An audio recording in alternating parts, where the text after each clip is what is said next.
myself, I had what I would call a lot of good luck. The adversity that came back in the form of retribution to me, you mentioned two big ones, getting called before House Un-American Activities Committee in the wake of the 1968 police riots.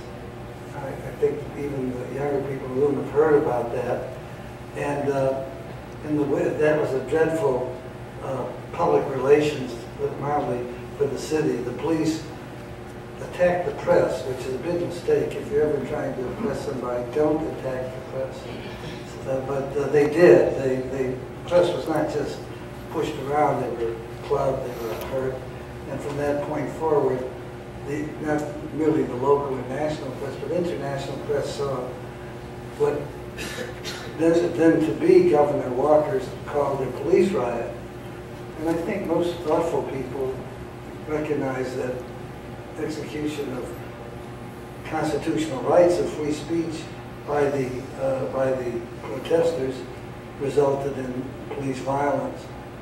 And in an effort to watch that, clean that up, the House Un-American Activities Committee was at the ready. But the good news for me, and I hope people will sympathize with me, was that for 30 years the committee had been around. It was impregnable. Nobody.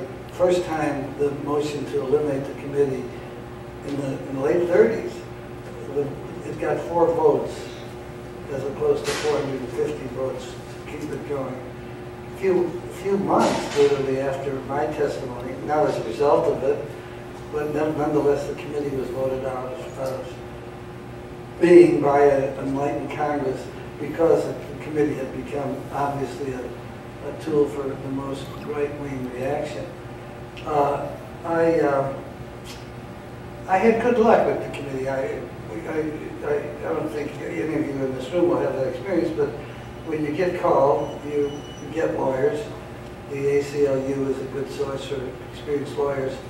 Lawyers are very curtailed under the rules of Congress. They can sit behind you, and if you ask for advice, they can give it. They may not interrupt the proceedings or give you advice if you don't ask for it. I had excellent lawyers. And the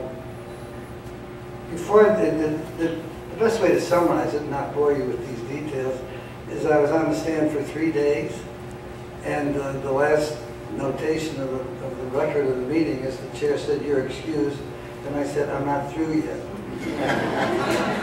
So I know no better way to summarize how things went.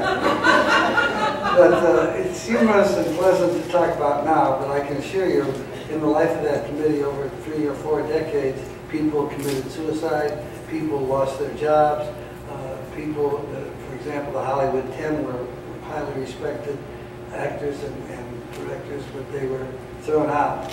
So it wasn't funny, and it's useful that they did go down. And their defeat didn't start with my testimony in Washington. They had been in San Francisco 6 months before, and the students there were students who refused to accept their behavior, and students were hosed down the stairs of the meeting hall.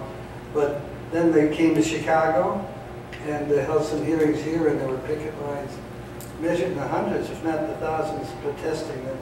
And they held their last hearing in Washington, and there's no better example I know of an organized public refusing to accept this kind of oppression.